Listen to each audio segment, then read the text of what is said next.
बातमी आहे छत्रपती संभाजीनगरमधून। संभाजीनगर बालसुधारगृह इथून गेल्या आठवड्यामध्ये 9 मुलींनी पळून जाण्याचा प्रयत्न केला होता। त्यांना लगेच पकडण्यात आले। मुली का पळून जात होत्या याचा तपास करण्याकरता समिती नेमली गेली। समितीने मुलींचा जबाब घ्यायला सुरुवात केली। जबाबात मुलींनी बालसुधारगृहावर अनेक आरोप केलेले आहेत। जेवायला व्यवस्थित दिलं जात नाही, तेल साबण पुरेसं दिलं जात नाही, अनेक प्रकारे सुधारगृहामध्ये छळ केला जातो आहे असा आरोप या मुलींनी केलेला आहे। जाब विचारला तर अधिकारी अपमानास्पद बोलायचे असे अनेक आरोप काही मुलींनी समिती समोर केलेले आहेत।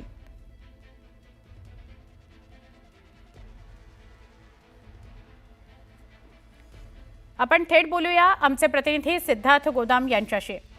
सिद्धार्थ, गंभीर घटना आहे।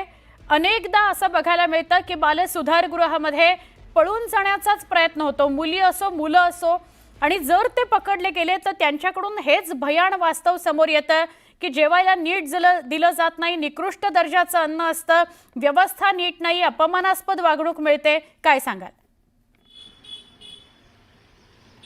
सुवर्णा, तू जे सांगितलेले ते खरं आहे। संबंध राज्यातून अशा तक्रारी येत आहेत, मात्र या ठिकाणी थोडेसे गंभीर प्रकार आलेले आहेत समोर, ते मी तुम्हाला सांगतो। पण मी ते बाल सुधारगृह तुम्हाला दाखवतो की या ठिकाणाहून 30 तारखेला जवळपास 9 मुली हातात लाटा काट्या रॉड आणि हातात दगड घेऊन या गेटमधून पळत सुटल्या। ते थेट त्यांना सेशन कोर्टात पोहोचायचं होतं आणि कोर्टासमोर त्यांना आपली सगळी व्यथा मांडायची होती अशी माहिती कळालेली आहे। मात्र पोलिसांनी त्यांचा पाठलाग करून त्यांना बाबा पेट्रोल पंपाच्या चौकात अडवलं आणि काही मुलींना ताब्यात घेतलेलं आहे। आता या मुली पळून गेल्या आणि या मुलींनी नेमके काय आरोप केले त्याबद्दल आपण बोलूया। त्या मुलींनी सांगितलेलं की यामध्ये त्यांना सुविधा ज्या काही शासनातर्फे दिल्या जातात त्या कुठल्याही सुविधा भेटत नव्हत्या। एका मुलीच्या पाठीमागे जवळपास महिन्याला 2,500 रुपये शासन देतं, मात्र त्या बदलात कसल्याही सुविधा या ठिकाणी त्यांना तेल भेटत नाही, त्यांना जेवण व्यवस्थित भेटत नाही किंवा त्यांना साबण भेटत नाही। या तक्रारी तर त्यांनी केलेल्या आहेत आणि ह्या तक्रारी आपण सतत नेहमी ऐकत असतो। मात्र या मुलींनी अत्यंत गंभीर तक्रार या ठिकाणी केलेली आहे की त्यांचा जर आजार सांगितला, त्यांच्या पोटात जर दुखत असला असं मुलींनी जर तक्रारी केल्या तर त्या मुलींची प्रेग्नन्सी टेस्ट केली जायची असा गंभीर आरोप या ठिकाणी त्या मुलींनी केलेला आहे। आणि दुसरी महत्वाची गोष्ट आहे की आजारपणामध्ये त्यांच्या अंगावर काहीतरी पवित्र पाणी शिंपडून त्यांच्या शरीरावर काही विचित्र खुणा करून त्यांना बरं करण्याचा प्रयत्न केला जात असल्याचा सुद्धा अत्यंत गंभीर आरोप या मुलींनी या ठिकाणी केलेला आहे। निश्चितपणे सुवर्ण, असुविधांबद्दल तक्रार येणं साहजिक आहे, मात्र मुलींच्या पोटात दुखत असेल तर त्यांची सरळ प्रेग्नन्सी टेस्ट केली जाते। हा जो आरोप आहे मुलींचा हा अत्यंत गंभीर आहे। खरंय, तू म्हणालास तसं की खूप गंभीर आरोप या मुली करता आहेत। समिती नेमली म्हणून ह्या गोष्टी समोर आल्या। तुर्तास धन्यवाद सिद्धार्थ माहिती दिल्याबद्दल। सामाजिक कार्यकर्त्या हर्षा ठाकूर आपल्यासोबत जोडल्या गेलेल्या, त्यांच्याशी बोलूया। हर्षाजी, महाराष्ट्रातल्या अनेक आश्रमशाळांमधले थोड्या बहुत प्रमाणात अशीच परिस्थिती आहे, पण छत्रपती संभाजीनगरमध्ये तर काय गंभीर गोष्टी समोर आल्यात ते आपण ऐकलंय। काय सांगाल? असे प्रकार वारंवार समोर येत आहेत, काय बोलाल? काही मुलींना मी 3 वर्ष पासून मी त्या मुलींच्या संपर्कात आहे आणि जेव्हा सगळ्यांना एकच आहे की मुली पळाल्या, पण नेमकं मुली कशासाठी पळाल्या, मुलींना किती शारीरिक मानसिक त्रास झालेला आहे त्या गोष्टींना। मुली डिस्ट्रिक्ट कोर्टमध्ये छत्रपती संभाजीनगरमध्ये ते कोर्टात पळाल्या, तिथून ऍडव्होकेटच्या नंबरवरून मला कॉल केला, जर हर्षुताई तुम्ही जर आमच्या पीडा आमच्या यातना जर तुम्हाला ऐकायच्या नसतील तर आम्ही इथं आत्महत्या करू, असे स्पष्ट मुलींची भाषा होती।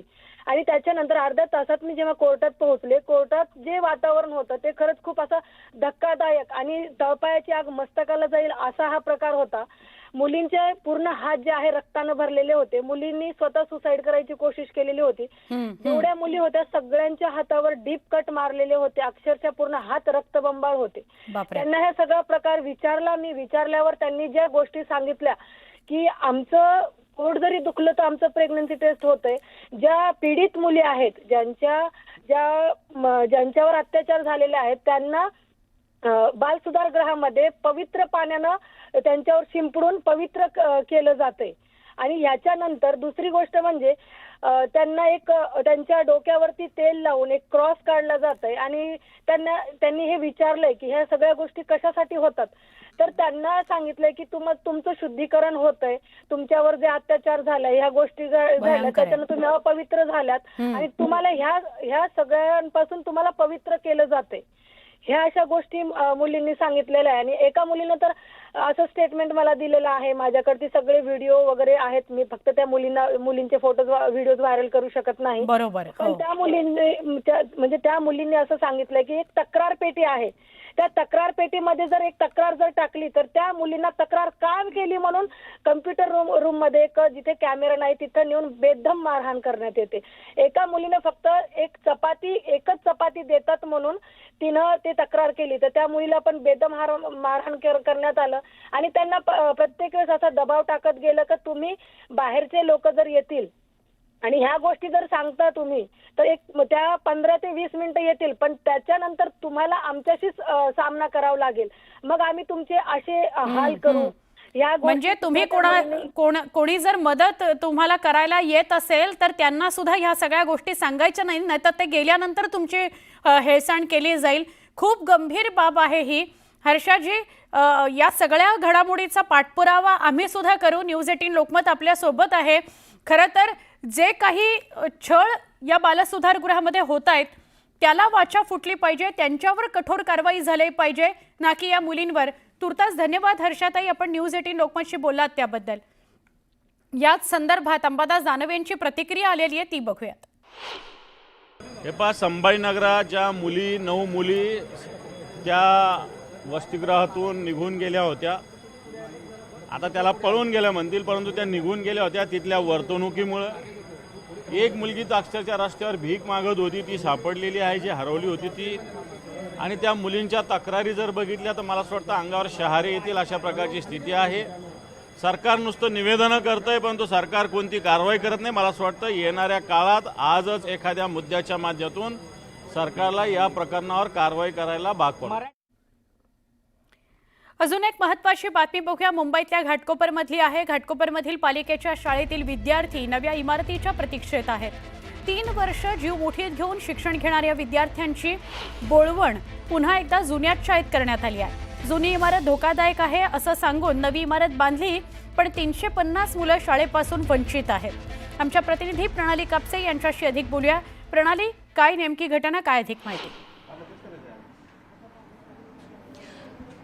मी आता त्या शाळेमध्ये आहे जिथे गेली 3 वर्ष अत्यंत धोकादायक परिस्थितीमध्ये विद्यार्थी शिक्षण घेत होते. आपण पाहतोय हा वर्ग, त्याला वरच्या स्लॅबला तडे गेलेले आहे, टेकू लावण्यात आलेले आहे. आताच थोड्या वेळापूर्वी कुणीतरी इथे डबा सुद्धा खाल्लेला दिसतोय, कारण अशा परिस्थितीमध्ये शिक्षक असतील, विद्यार्थी असतील, सगळेजण या इतक्या भयंकर परिस्थितीमध्ये शिक्षण घेताना आपल्याला बघायला मिळत आहेत.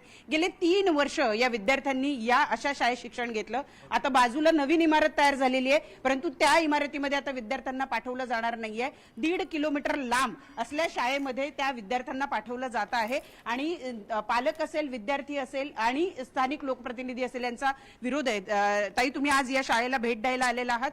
खरं तर वारंवार तक्रारी येत होत्या, काय तुमचं म्हणणं आहे? गेल्या 1 आठवड्यापासून या इमारतीतील या संकुलमध्ये शिक्षण घेणाऱ्या विद्यार्थ्यांचे जे पालक आहेत ते कामराजनगर, RTO, पेस्तम सागर या परिसरात राहणारे मोलमजुरी करणाऱ्या महिला आहेत. त्या त्यांच्या मुलांचं शिक्षण या ठिकाणी घेत आहे. आपण पहा कशा परिस्थितीमध्ये आज गेले 3 वर्ष ही मुलं या शाळेमध्ये शिक्षण घेत होते. आज या इमारतीची इतकी जीर्ण अवस्थेमध्ये आलेली आहे. अपेक्षित हे आहे की या मुलांना बाजूला म्हणजे अगदी 10 फुटाच्या अंतरावर असणारी नवीन इमारत जी तयार झालेली आहे, 6 मजली इमारत तयार झालेली आहे, पूर्ण इमारत तयार झालेली आहे. लाईट, पंखे, पाणी सर्व त्या ठिकाणी आलेलं आहे. साफसफाई करून फक्त शालेय वस्तू जे आहेत ते त्या वर्गखोल्यांमध्ये नेऊन त्या ठिकाणी शाळा सुरू करायची आहे. पण तसं न करता या मुलांना, या पालकांना सांगण्यात येत आहे की तुम्ही इथून म्हणजे आपल्या घरांपासून 1.5 ते 2 किलोमीटरच्या अंतरावर असणाऱ्या दुसरी जी बिल्टअप एम्युनिटी शिक्षणाची मिळालेली आहे त्या ठिकाणी जाऊन तुम्ही आपल्या मुलांचं त्या ठिकाणी दाखला घ्यायचा आहे. मला वाटते कुठेतरी हे अन्यायकारक आहे.